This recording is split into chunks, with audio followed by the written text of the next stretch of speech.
What's up mga cooks? Manga Moto nagbabalik, Hell's Paradise Special One-Shot Side Story. Nung bata pa si Gabomaru, napunta siya sa palasyo na puro galos at pinsala ang katawan. Kung may makakakita sa mukha niya, masasabi nila sigurado na parang patay ang kanyang mga mata at nagmukhang tinakasan siya ng kanyang kaluluwa. Nakasama siya sa laban ng dalawang shinobi clans na may sparring na pinanood ng mga opisyal. Nang makita siya ng iba sa kalaban, naisip nila na gusto na siguro matalo ng Iwagikure dahil pinalaban nila ang isang sugatang shinobi. Ipinaliwanag ng kanilang pinuno na nakuha ni Gabomaru ang mga pinsalang iyon habang nagte-training siya sa kanilang village. Para sa kanya, ang kanyang mga kalaban ay kulang pa maging warm-up. May nakausap ang pinuno ng mga shinobi ng Iwagikure tungkol sa pagkuha ng isang sikretong papeles. Tinanong ng taong ito kung alam ba ng pinuno kung bakit dinala niya ang misyong ito sa kanila, at sinabi ng pinuno na alam niyan dahil ito sa pinsalang iniiwanan nila sa kahit anong misyong ginawa nila at para rin ito sa mga maaaring maging budas. Inulit din ng tao na kaya niya pinapagawa ang misyong iyon ay dahil sa kanyang sariling pinuno na mismong humihiling nito. Ayaw niya rin kasing makakita ng dugo at nanghihina din siya kahit isipin niya lang ang dugo. Pagdating sa paggawa ng misyon na binigay ng taong iyon sa pinuno ng Iwagikure, isinaayos ni Gabomaru ang mga taong nasa lugar pati na rin ang mga gamit. Natapos naman nila ng maayos ang misyon nang wala man lang napapatay.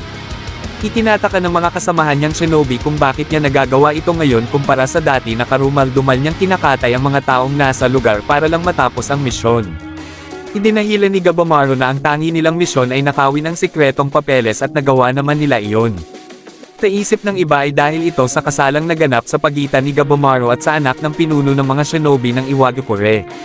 Itinanggi man ni Gabomaru ang sinabing ito ng kasamahan niya pati na rin ng ibang shinobi, pero nang may nagtanong kung pumurol na rin ba ang kakayahan ni Gabomaru ay dito na gumalaw ang Hollow. Nasabi ni Gabomaru na kung may problema sila sa kanya ay patayin na lang nila siya dahil gano'n naman na talaga ang ginagawa nila sa Iwagikure. Hindi rin nagawa ng kasamahan niya ang sinabi ni Gabomaru at sinabing nagbibiro lang siya. Ikinwento ng Hollow na ang pakikipag-isang dibdib niya sa anak ng pinuno ng mga shinobi ay hindi sapat para mabago niya ang kanyang mga nakagisnan. Pagdating niya sa bahay ay tuwang-tuwa naman ang kanyang asawa at sinabi nito na mukhang hindi siya nasaktan. Tinagot naman ni Gabomaru na hindi kasama sa misyon nila ang pumatay ng tao. Natuwa naman ang kanyang asawa sa sinabi niya, pero nagtataka pa rin siya sa nangyayari. Ipinanganak siya sa ganoong buhay na siya ay maging isang shinobi, pero iniutos ng kanilang pinuno na pakasalan ni Gabomaru ang anak ng pinuno pero nalilito pa rin siya sa kung ano ang dapat niyang gawin pati ang mukha na dapat niyang ipakita. Natuwa naman ang taong nagbigay ng misyon sa mga shinobi nang pumunta ang mga shinobi sa kanya. Naiintindihan naman ng tao na walang namatay nang ninakaw nila ang papeles dahil bagong kasal din siya. Ikinwento niya kay Gabomaru na napapansin ng ibang tao pag nakikita siya ay mas masaya ang taong ito at hindi man lang niya napapansin. Bilang isang bagong kasal din, kaya naman niyang palagpasin ang ginawa ni Gabomaru at pihadong sila pa rin ang kukunin niya sa ibang misyon. Pagkaalis ni Gabomaru ay napansin ng kasamahan ng tao na hindi naman mukhang delikado si Gabomaru the Hollow, pero pinagsabihan siya ng tao na huwag siyang maging tanga.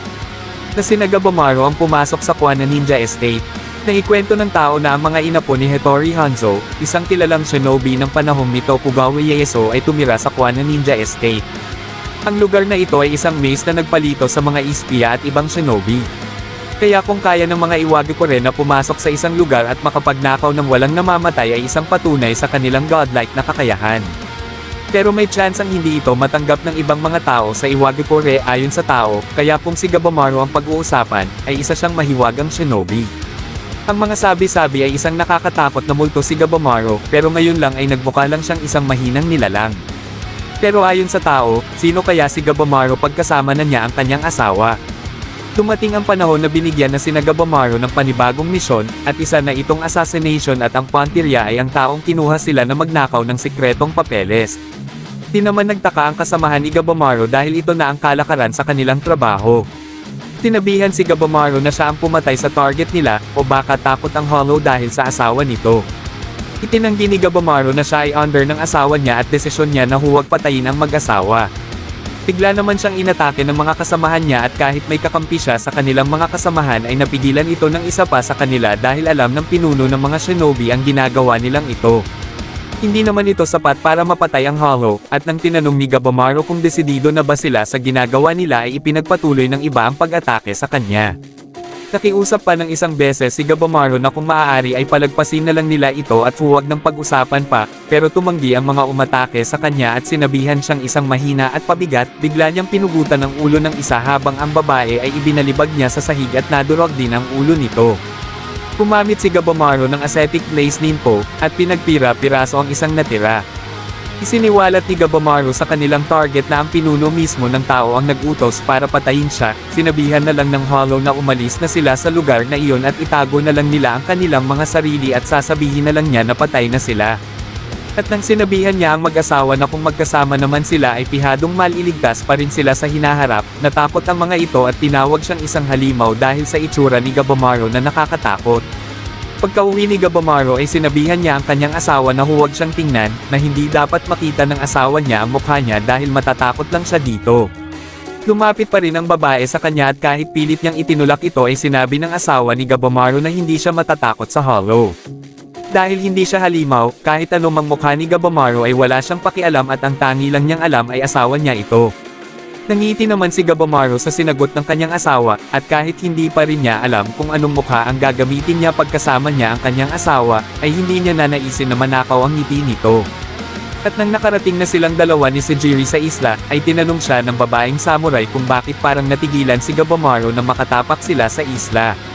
Sinabi naman ni Gabomaru na may naalala lang siya at hindi siya natatakot kung di nag-aalala na hindi niya makikita ang kanyang asawa kapag hindi niya natapos ang misyon. Kahit na nababalitin na ang isla ay lupa ng mga patay. Like and follow our page para updated ka sa kwentuhan. Abangan ang susunod na kabanata. Salamat!